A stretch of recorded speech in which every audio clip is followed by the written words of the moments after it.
Bir güzele mektup yazdım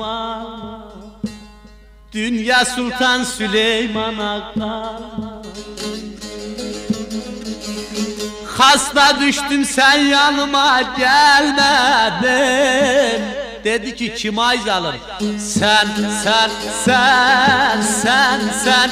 ay gülüm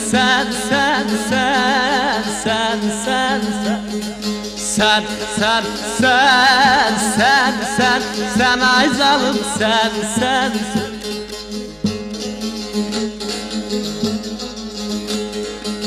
Bizim elden ihrar olur kuştu, ağ memeler gömle alttan baş.